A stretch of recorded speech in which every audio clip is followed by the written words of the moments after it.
जब यासीन मलिक को अपना यार बनाया था आप लोगों ने, तब उन लोगों की ना याद नहीं आया आप लोगों को। यासीन मलिक किसका यार था?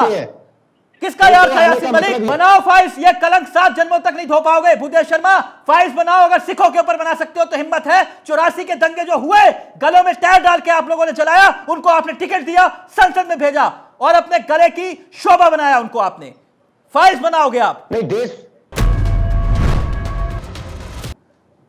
जो कुछ हुआ, दुनिया के अंदर कोई एक ऐसा मुल्क है जहां पर ऐसी घटना घटी हो? जिसे आप घटना कह रहे हैं, मैं उसे नरसंहार कहता हूं। नहीं, बिल्कुल ये नरसंहार है, बिल्कुल कत्लेआम है। एक उदाहरण दो मुझे, इधर उधर की बात मत करो मेरे साथ। बिल्कुल भी एक्सेप्टेबल नहीं है। मुझे एक उदाहरण दो, दुनिया का एक मुल्क बताओ जहां पर ये सब कुछ हुआ हो। एक मुल्क बताओ मुझे। नहीं है कोई ऐसा मुल्क? मैं बिल्कुल नहीं है। देखिए, इस तरह की घटनाएं कहीं पर भी हो, लेकिन इन घटनाओं पर राजनीति करना, देश के लोगों को आपस में लड़वा देना, यह बिल्कुल गलत है। जो हुआ है उनके साथ न्याय होना चाहिए। सरकार को जिम्मेवारी लेकर के उनके लिए कार्रवाई करनी चाहिए। अगर कांग्रेस में इच्छा शक्ति होती तो न्याय तब मिल जाता जब मनमोहन की सरकार थी। यासीन मलिक तुम्हारा यार था। फिर बोल रहा हूं, नोट कर लो मेरी बात। जब यासीन मलिक को अपना यार बनाया था आप लोगों ने, तब उन लोगों की ना याद नहीं आया आप लोगों को। तब कश्मीरी पंडित याद नहीं आया आपको? जब अपना यार बना के घूम रहे थे उनको दिखाओ तस्वीरें। कोई यार बना के नहीं घूम रहा था। नहीं नहीं नहीं, नहीं ये गलत है। तस्वीरें दिखाओ। सरकार थी, जो तस्वीरें सरकार दिखाओ। की जिम्मेवारी थी, जो दिखाओ राजनीति तस्वीरें कर रहे आपको। हैं, जिनकी कई राज्यों में सरकारें थी, आपने उनके लिए कहीं पर भी कोई व्यवस्था नहीं की। आपने उनके लिए कहीं कोई व्यवस्था नहीं की। पूछूंगा, केवल मैं पूरे तथ्य के साथ बोलता हूं कि शिवसेना के द्वारा केवल शिवसेना के द्वारा उनका साथ दिया गया। भूदेव शर्मा, इन तस्वीरों को नकारो। ये कौन है? ये आपका मेहमान है, आपका यार है। ये कौन है जिसकी तस्वीरें मैं दिखा रहा हूं? ये कौन है? क्या इस पे कश्मीरी पंडितों का इल्जाम नहीं है हत्या करने का? कौन है ये जिसको अपना यार बनाया आपने, जो भारत मां को गाली देता है? कौन है ये?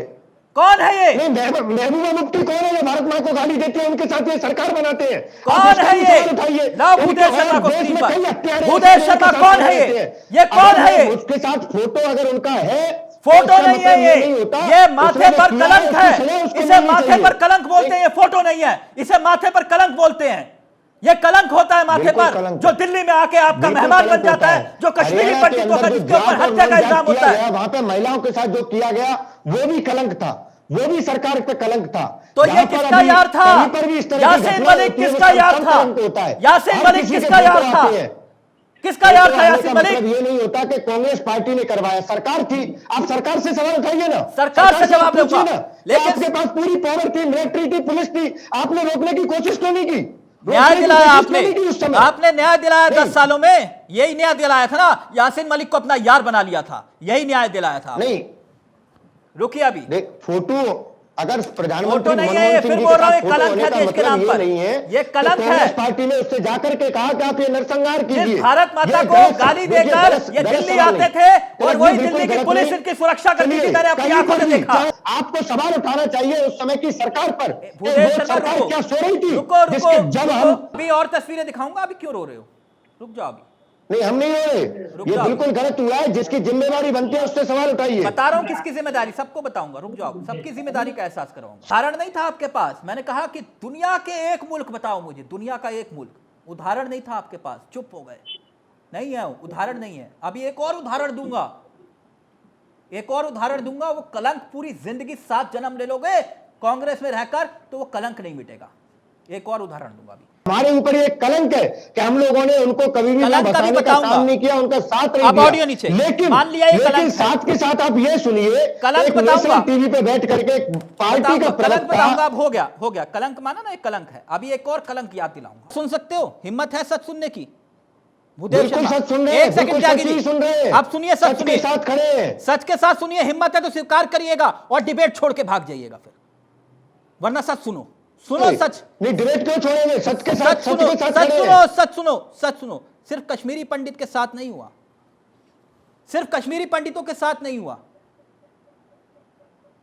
84 में सिखों के साथ जो कुछ हुआ, गले में टायर डाल के जला दिए गए और जिन्होंने जलाया उनको आपने टिकट दिया, चुनाव लड़वाया, संसद में भेजा। यह कलंक आपके माथे से 7 जन्मों तक नहीं हट पाएगा। मैं गलत बोल रहा हूं भूदेव शर्मा? कौन थे वो जिन्हें आपने भेजा संसद में टिकट देकर, जिन्होंने गले में टायर लगाकर सिखों का कत्लेआम किया था? बनाओगे फाइल्स बनाओगे? बनाओगे उनके ऊपर फाइल्स? 5 दिन पहले हिम्मत है? तिलक जी 4-5 दिन पहले भी बीजेपी के एक नेता ने एक भीड़ के ऊपर गाड़ी चला दी। हिम्मत है? फाइल्स बनाओ, हिम्मत है? चुनौती दे रहा हूं, लिखो लिखो लिखो भूदेव शर्मा, लिखो संगार किया गया, ये किसके नाते पे? लिखो दिल्ली में 1982 सिखों के कत्लेआम हुआ, लिखो भूदेव शर्मा, बिल्कुल गलत हुआ, लिखो। लेकिन आप किसने किया? किसने किया? लिखो, हिम्मत है तो बनाओ फाइल्स, भाई भीड़ पर गाड़ी बनाओ फाइल्स। लखीमपुर खीरी के बाद भूदेव शर्मा, हिम्मत है तो बनाओ फाइल्स। देश में कोई कैसे बनाओगे किसी भीड़ सिखों के पर ऊपर गाड़ियां फाइल्स? चला सकता है और खुलेआम घूम सकता है? 84 के दंगों में गुनहगार है आप इन कलंकों को भी उठाइए, बनाओ ना फाइल्स, आप इन कलंकों को भी उठाइए, बनाओ फाइल्स। ये कलंक 7 जन्मों तक नहीं धो पाओगे भूदेव शर्मा। फाइल्स बनाओ, अगर सिखों के ऊपर बना सकते हो तो हिम्मत है। 84 के दंगे जो हुए, गलों में टायर डाल के आप लोगों ने चलाया, उनको आपने टिकट दिया, संसद में भेजा और अपने गले की शोभा बनाया उनको आपने। फाइल्स बनाओगे आप? नहीं, देश फाइल्स के बनाओ। गृह मंत्री का लड़का तो गाड़ी से कुचल देता है, गाड़ी पे गृह मंत्री बने बैठे, देश के सर्वोच्च पद पे गृह मंत्री बैठे ने, आपने उनका सवाल नहीं उठाया? नहीं उठाया, जो जाट नहीं उठाया, नरसंहार किया गया, आपने भूदेव शर्मा, अगर दिल पे हाथ रख दो, तिलक चावला ने सवाल नहीं उठाया, गाड़ियों से भीड़ अपनी जुबान पर लगाम दीजिए। अगर सवाल नहीं उठाया, उठाइए ना, आपकी तरह नहीं हूं मैं, अगर सवाल नहीं उठाया सबूत के साथ दूंगा। अगर सवाल सबसे ज्यादा तिलक चावला नहीं उठाएगा, यहां नहीं बैठूंगा, पत्रकारिता छोड़ दूंगा। है हिम्मत? बोलोगे राजनीति छोड़ते हो? बोलो, दिखाऊं मैं? नहीं, बिल्कुल है। दिखाऊं? नहीं, दिखाऊं आपको? सब पे छोड़ोगे राजनीति? राजनीति छोड़ोगे? सवाल उठाइए। सच को सच कहने का साहस रखता हूं मैं। मुझे मत सिखाओ पत्रकारिता। जो एक अच्छी तरह से बोलना जानते हैं, मैं वो नहीं हूं जो एक चाय में बिक जाते हैं, समझे? ये कलम गुलाम नहीं है, कोई नहीं खरीद पाया। मुझे सरकारों से कोई लेना देना नहीं, सच बोलता हूं, किसी की नहीं खाता, ना आपकी ना उनकी जो बैठे हुए हैं। 1000 फिल्में बनाओ, मुझे कोई दिक्कत नहीं है, जिसको जितनी बनानी है बनाओ। ना कभी जिंदगी में कश्मीरी हिंदुओं के कलंक को कभी धो पाओगे और ना 84 के दंगे को। लिख लो, ध्यान से सुनना, अगर गलत बोलूंगा भूदेव जी। वीपी सिंह की सरकार थी, टेक्निकली थी। वो घटना जो फोड़ा फूटा, लेकिन फोड़ा बना कब? वीपी सिंह को 1 महीने हुआ था आए हुए। कितना? 1 महीना। उससे पहले किसकी सरकार थी? किसकी सरकार थी? या उन लोगों की सरकार नहीं थी जिन्हें नेहरू मोहब्बत करते थे, यानी कि शेख अब्दुल्ला का परिवार। किसका? शेख अब्दुल्ला का।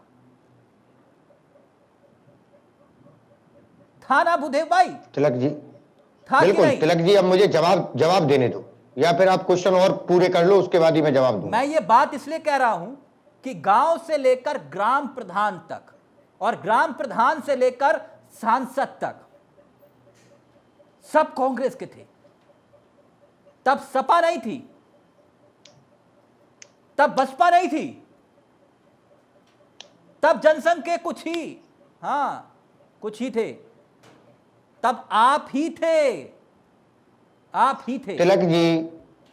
तिलक जी, जब सरकार जिसकी होती है, चाहे वो एक दिन पहले बदले या रात को 12 बजे बदल जाए, लेकिन जब सरकार बदल जाए, सुनिए, पहले पूरी बात मेरी होने दीजिए। आपने क्वेश्चन पूछ लिया, अब मुझे जवाब देने दो। अगर रात को ये कोई प्राइवेट लट नहीं चल रहा है, एक दिन में बना और एक दिन में फूट गया। तिलक जी, मुझे पूरा जवाब देने दो। ये कोई पर्सनल लठियां नहीं चल रही है कि आप अपने ग्रुप को ले आओ और आप अपने को। अगर सरकार जिसकी हो, चाहे वो 1 घंटे पहले बदली हो, 1 घंटे बाद हम प्रेजेंट में जिसकी सरकार होगी, वही वहां की फौज को, वहां की पुलिस को, वहां की सारी जिम्मेदारी उसकी होती है। लाखों लोगों की आंसुओं की कीमत भूदेव शर्मा जी देश ने चुकाई है। छोड़ दीजिए कौन सियासत कर रहा है कौन नहीं, वो मैं आगे बताऊंगा कौन गुनहगार है, और अगर गलत बोलूंगा डिबेट वहीं छोड़ दूंगा। अगर एक भी तथ्य गलत बोलूंगा डिबेट वहीं छोड़ दूंगा।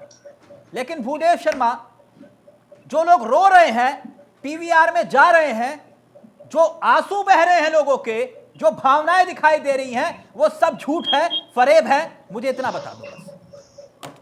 नहीं तिलक जी, देखिए, इस तरह की अगर कहीं पर भी कोई भी घटना होती है तो वो निश्चित तौर पर वो हमारे देश के लिए एक शर्मनाक घटना है।